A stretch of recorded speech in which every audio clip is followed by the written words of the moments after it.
What is IPE and why is this important? IPE, International Political Economy, is the discussion of economic and political aspects.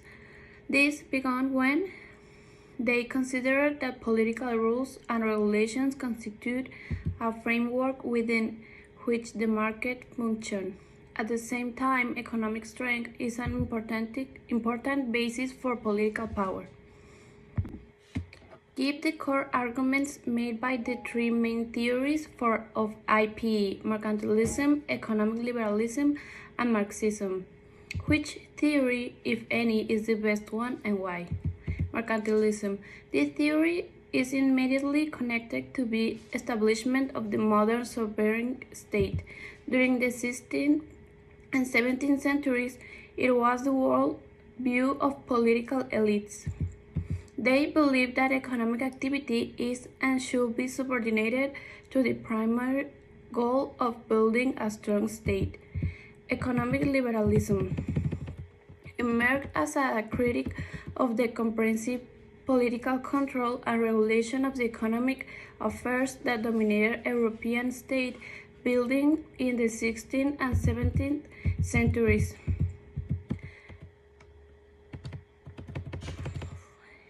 They reject theories and policies that subordinate economics to politics. Adam Smith, father of economic liberalism, believed that markets tend to expand spontaneously for the satisfaction of human needs. Marxism.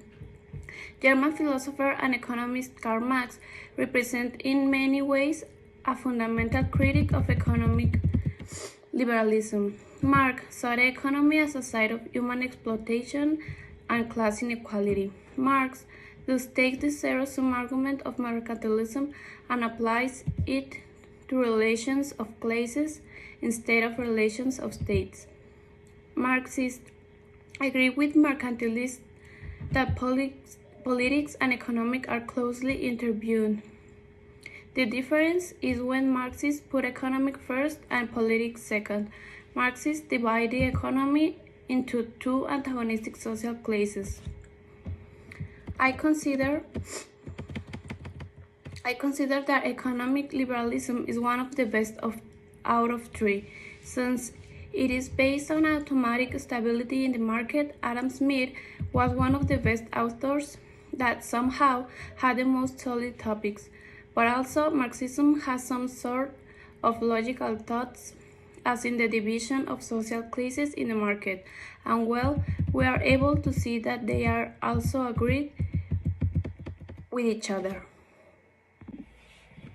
Politics is in control of economics, say mercantilists. Economic is the basis for everything else, including politics, say Marxists. How should we settle this dispute? Economic liberals have been aware that in some cases the market may not work according to expectations of efficiency and mutual gain, called market failure. Political regulation may be necessary to correct or avoid market failures. Keynesian ideas paved the way for a significantly reformed liberal theory based on a market economy but with a considerable degree of state interference and direction. One of the major reasons for this renewed liberal faith is the belief that economic globalization will bring prosperity to all. I consider economic liberals with the most solid feathers, but I will definitely add Koch's apportation, which was current Marxist thinking like Robert Koch. A prominent neo-Marxist begins with the concept of historical structures defined as a particular configuration of forces, made up of three categories of force that interact: material capabilities, ideas, and institutions. Economic liberals argue that economic exchange is a positive-sum game. In the Marxist approach, the economy is a site of exploitation and equality. Who is correct? In my consideration, I believe that both in their time were correct, but the one who added and implemented and upgrade this issue was the economic liberals, since they specified the following. Early economic liberals called for laissez-faire, freedom of the market from all kinds of political restriction and regulation, yet they were aware of the need for a politically constructed legal framework as a basis for the market. In other words, it means that the state shall only set up those minimal underpinnings that are necessary for the market to function properly. Do security interests always have priority over economic matters as a mercantilism claim? No, the claim not distinguishing between economic interest, security interest, and individual interest. For economic liberals, the central actor is the individual as a consumer and a producer, pursuing their own economic interest, and when they apply that rationality in the marketplace, all participants gain. This individual interest can be used as a starting point for understanding not only market economic but also politics. Compare Walls and Wallerstein, who has the better theory. From here, the differences take over. Walls' focus is on relative political military power in a condition of anarchy. Wallerstein's focus is first and foremost economic power and capability, which is then connected with political power.